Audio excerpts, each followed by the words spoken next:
I have always believed that knowledge is the highest pursuit, that no question should be left unanswered, and no boundary left unexplored. That was why I chose to walk the path of science, not out of arrogance, but out of necessity. Humanity has always reached toward the unknown, clawing for answers in the dark, trying to make sense of its own existence. We have mapped the heavens, charted the atoms, split them apart and reassembled them in forms never seen in nature. We have cured diseases, created artificial intelligence, and sent our machines beyond the reaches of our own solar system. And yet, one question remains unanswered. One question that has lingered in the minds of humanity since the first primitive beings gazed up at the sky with wonder and fear. Is there a God? Not as a concept, not as a story, but as a real tangible force. Something that could be measured, tested, and observed. The idea had been dismissed by the scientific community for centuries. God was a matter of faith, they said, not science. But faith alone was not enough for me. If something as vast and omnipotent as a creator existed, then it had to leave behind evidence of its presence. Something hidden in the fundamental fabric of reality. And if there was evidence, then it could be found. Thus, the God Project was born. The project began with 5 of us. We were all outcasts in one way or another. Scientists and thinkers who had spent their lives standing at the edge of what was known, staring into the abyss beyond. Some of us came from traditional fields, while others had abandoned conventional science altogether, in pursuit of something greater. We had nothing in common, except for the fact that none of us could accept the idea of an unknowable universe. Marianne was the first to join me, a neuroscientist by trade. She had spent years studying the nature of human consciousness, searching for a scientific explanation for spirituality. She believed that the mind was more than just an organ, that consciousness itself might be a remnant of something beyond our understanding, perhaps even a fragment of the divine. Her research had led her to study near-death experiences, hallucinations, and religious visions. She had interviewed monks, shamans, and mystics, mapping their altered states of perception and searching for patterns in their experiences. Every culture speaks of visions, she once told me, of something beyond reality. What if they are not hallucinating? What if they are glimpsing something real, something just beyond our reach? To Marianne, our research was the logical next step. If there was something greater than us, she wanted to understand it, not worship it. Victor was a man of logic, numbers, and data.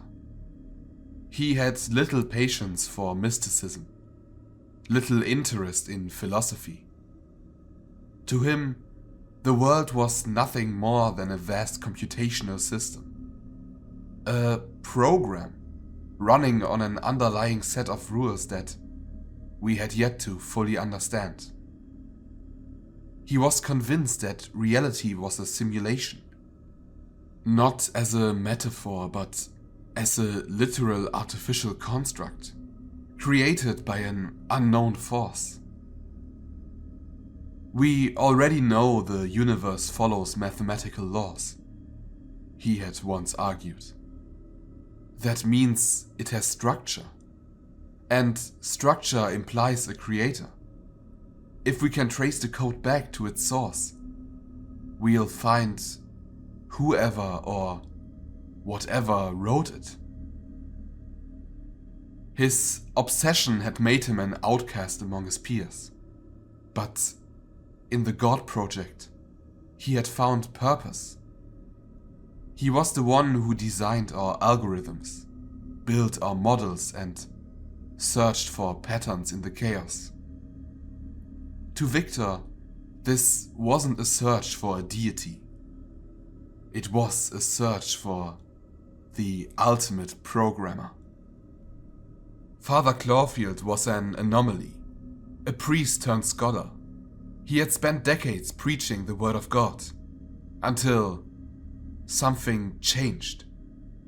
He never spoke of why he left the church, only that one day he had simply walked away. He had abandoned his congregation, his faith, and everything he had once believed in. But even in his absence, he could not let go of the question that haunted him. If there is a God, he asked me, then why is he silent? Clawfield did not seek to prove God's existence. He already believed. What he sought was understanding. Why had God hidden himself? Why did he allow suffering, chaos, and evil to flourish in his creation? The church had no answers for him. But science might. He was the one who provided us with ancient texts, scriptures, and forgotten religious doctrines. He was the one who recognized patterns where we saw only noise. And he was the one who gave names to the things we could not explain.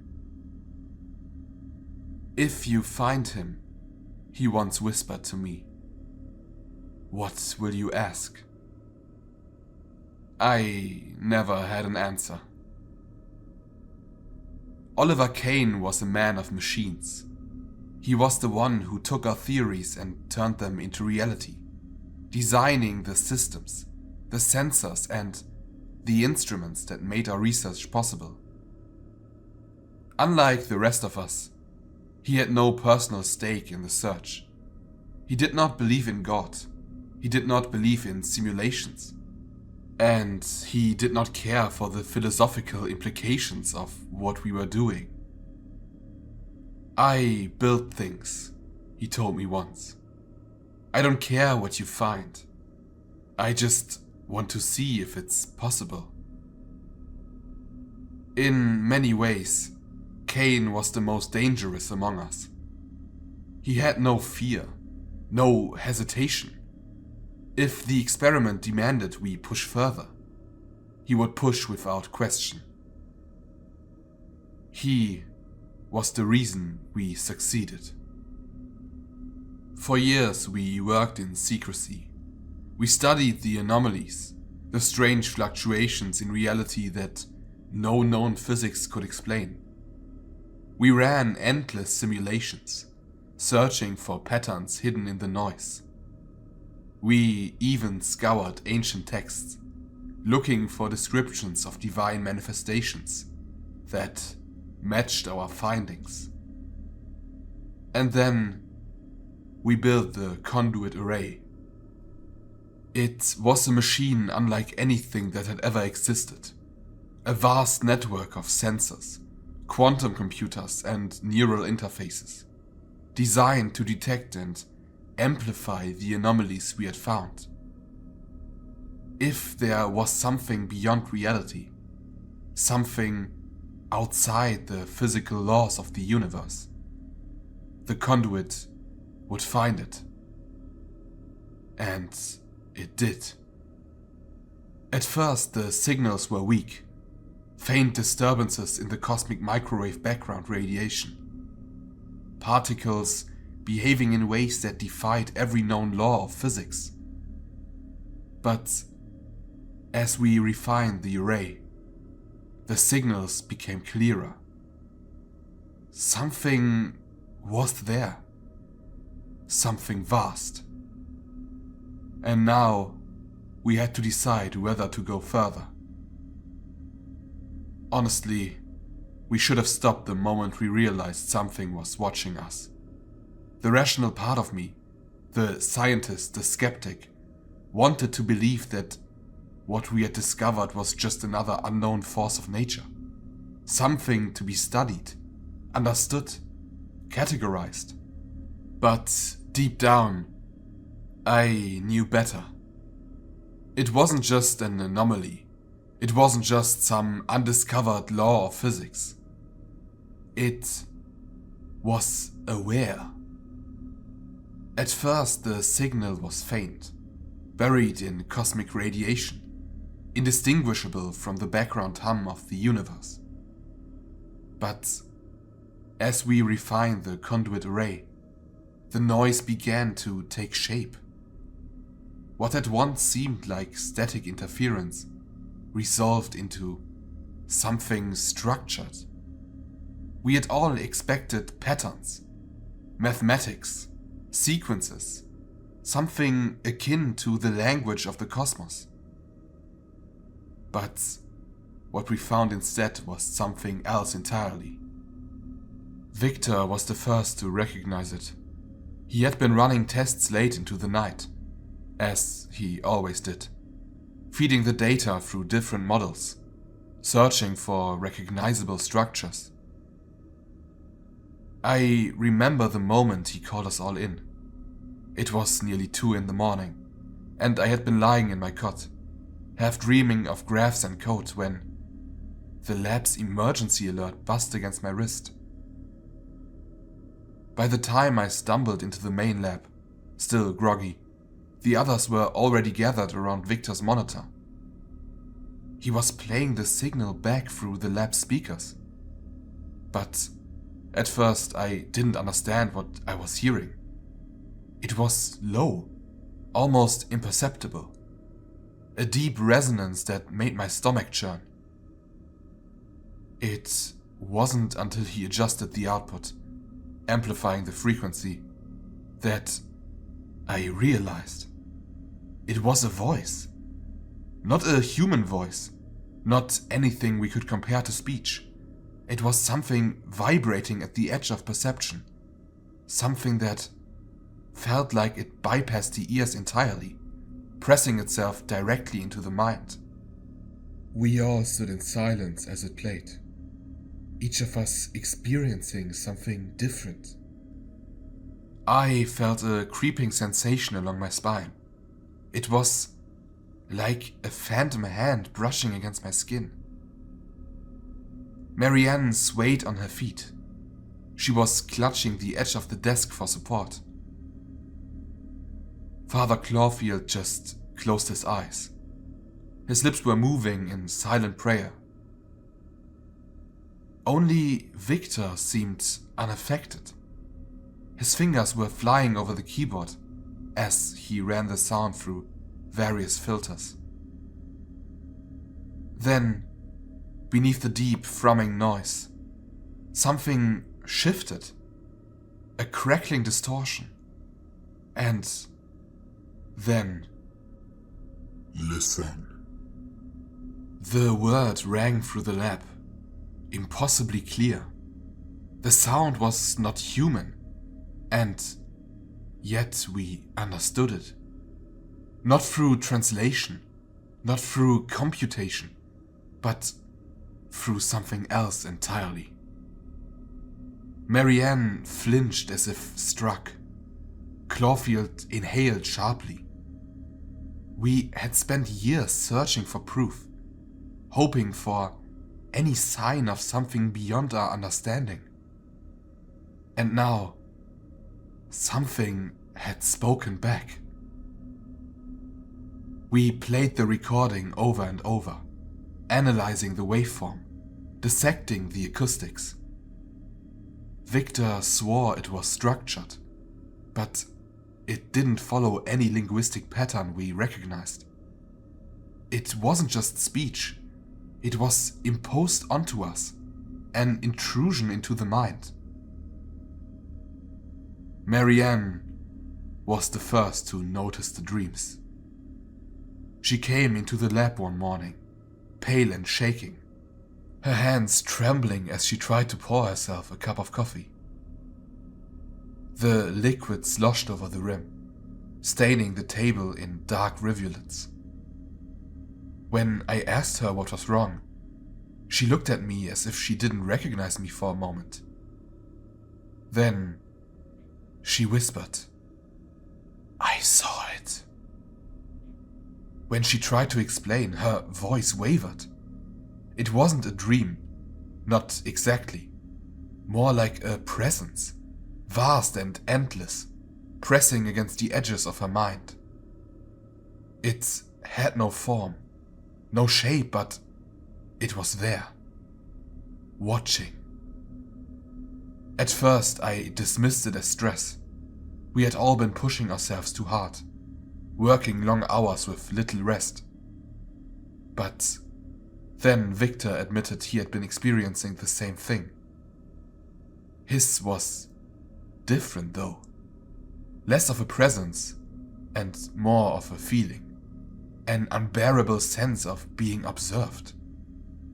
As if something was waiting, just beyond the veil of perception, watching through his own eyes. Clawfield refused to speak of what he had seen, but he looked worse than any of us. His skin was pallid, dark rings forming beneath his eyes. He had stopped sleeping entirely, spending his nights reading over old religious texts, searching for something, though he never told us what. Even Oliver, who had never believed in any of it, began acting strangely. One evening as I entered the lab, I found him sitting alone in the dark, staring at the screen, the signal still playing on loop.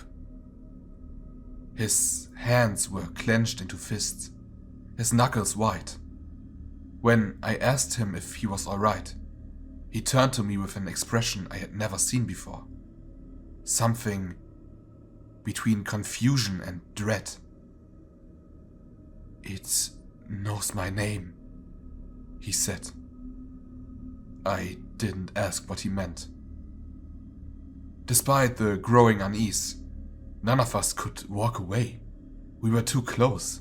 The signal had become clearer, the words more distinct. "Come closer. Do you understand? I am waiting." Those words burrowed into our minds, staying with us even when the machines were off.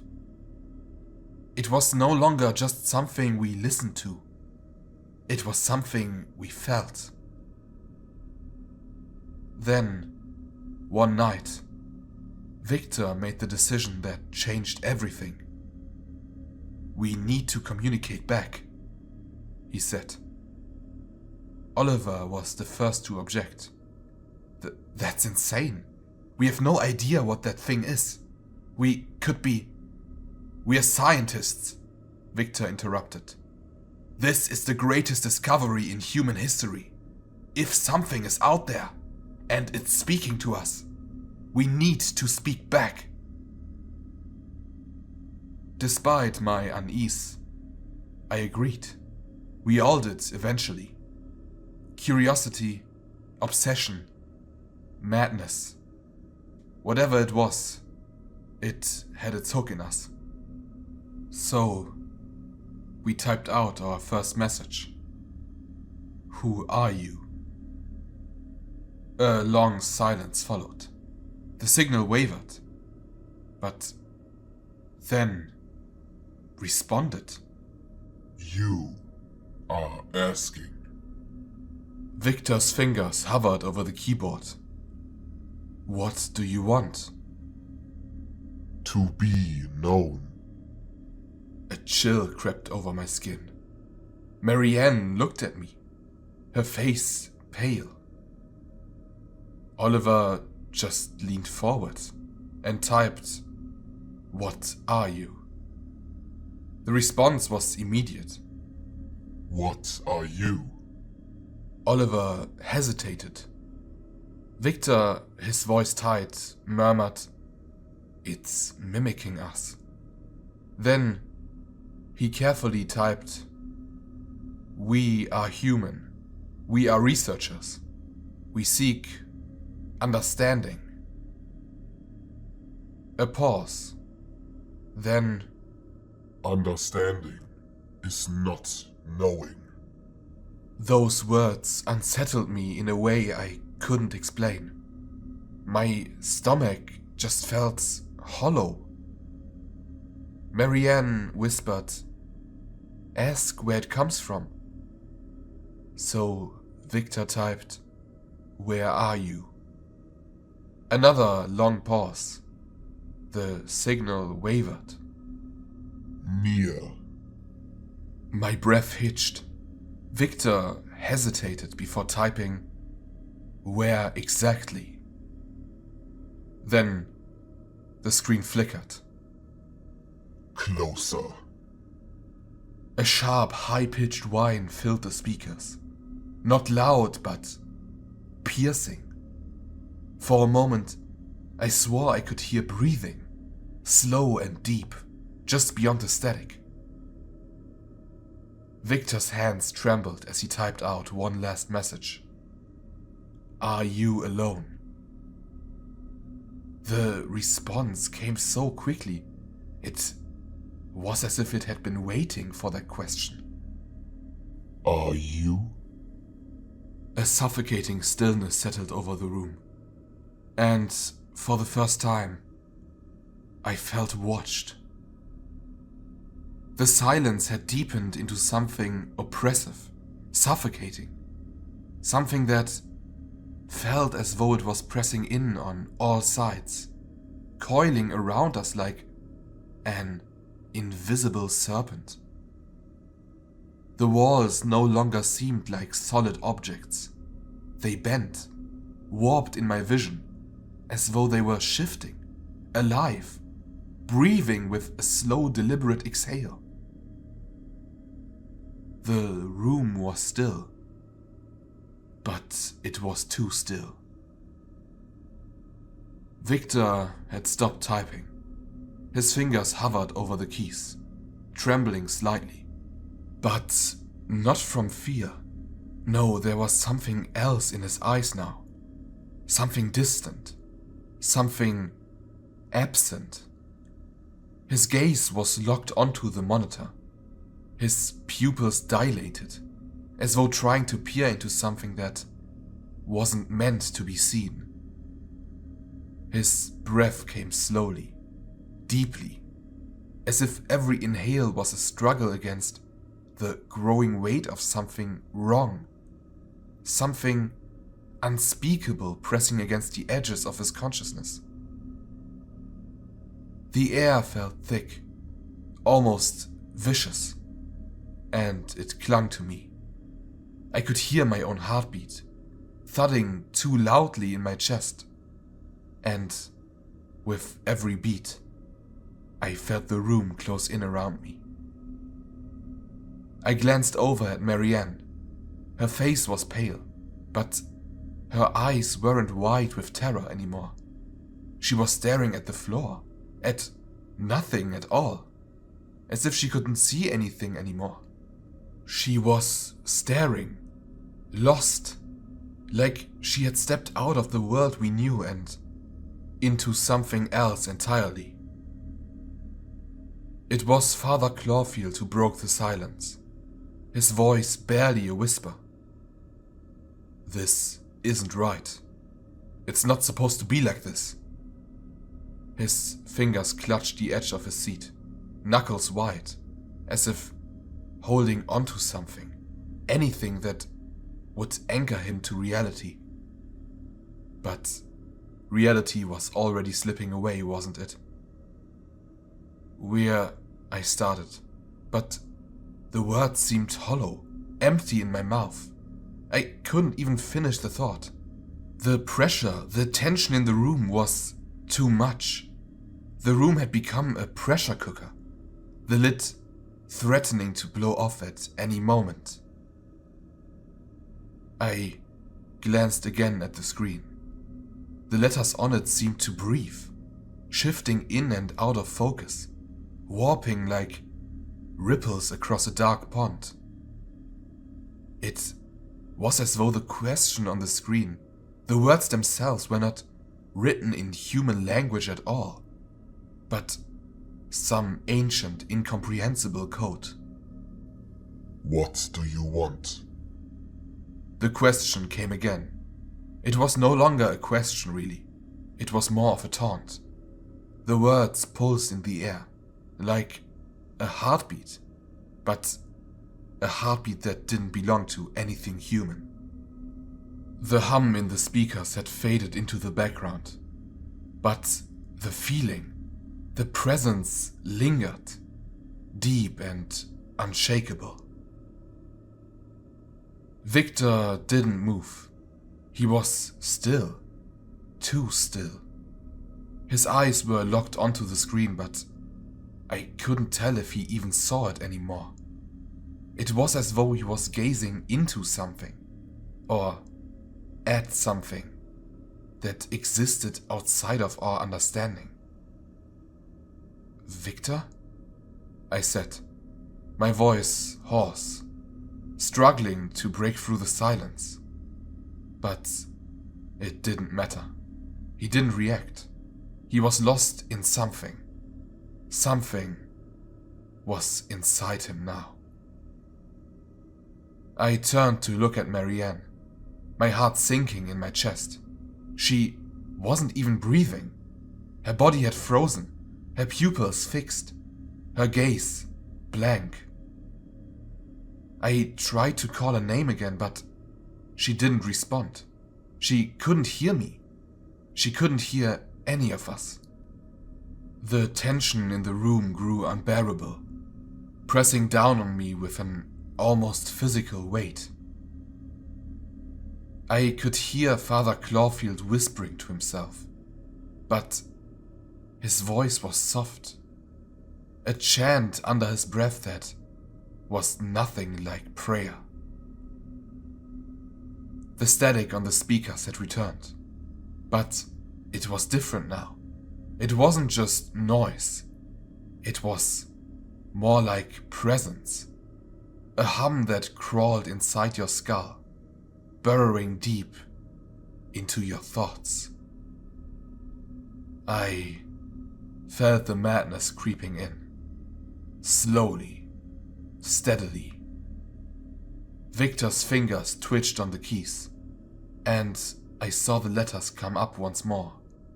Why do you ask? It wasn't an answer. It was an extension of the question. Another push, a prod deeper into the darkness. The silence pressed in on all sides, as if the room itself was swallowing us whole. And then, finally, the words came again.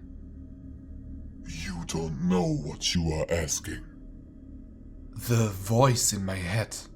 It wasn't a voice I could hear with my ears. It was deeper than that. It was everywhere. It was inside me, a whisper in my thoughts, an idea that didn't belong, but now I couldn't think without it.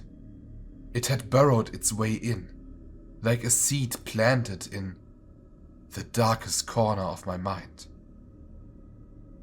Father Clawfield muttered something under his breath, but the words didn't make sense. It's not real. I turned to look at him, but his face was pale, his eyes wide, his hands shaking violently. His breathing was ragged, like he was choking on something he couldn't name. His gaze was unfocused, his mind racing, spinning out of control. The silence between the words felt like it was alive. It was a pressure, a weight, dragging us under. It was the space between breaths, between thoughts, where nothing was certain and everything was fragile. And then, finally, after what felt like an eternity of waiting, the next words appeared. You can't stop it. The words crawled across the screen, slow and deliberate, like they were savoring the moment. The air in the room grew colder, a chill creeping into my bones. I could feel my fingers going numb, my skin tingling with an eerie sensation that had no place in this world. The screen flickered again, and for a brief moment, I thought I saw something shift within it, something moving, something that didn't belong. And then, just as quickly as the tension had arrived, it cracked. The room seemed to shudder, like a great wave of dread crashing over us, suffocating us in its weight. The walls seemed to bend and flex, shifting ever so slightly, as if they were made of something other. I could hear Marianne's breathing now. It wasn't steady. It wasn't even human. It was broken. Victor moved, his fingers scraping across the keys as if trying to break free from some invisible chain that had bound him. His face was twisted, his expression one of confusion and panic. His mouth opened, but no words came out. Father Clawfield stood up abruptly, his chair scraping against the floor in a jarring, unnatural sound. His eyes darted around the room as if something were about to leap from the shadows. "We shouldn't have done this," he whispered, his voice cracked with panic. "We shouldn't have asked." But it was too late. I looked back at the screen, my breath coming in shallow gasps. The words weren't on the screen anymore. There was nothing there. Only an empty space. A void. And in that void, I felt it.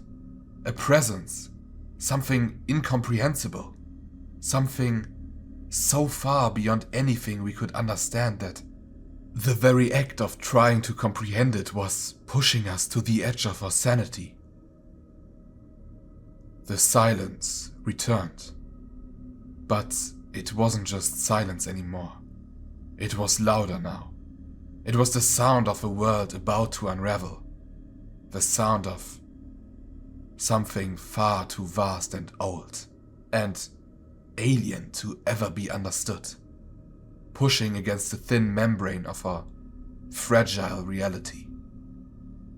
We had opened the door, but we hadn't asked to see what was on the other side, and now it was too late. All we had left was the silence, and the knowledge that we would never escape it.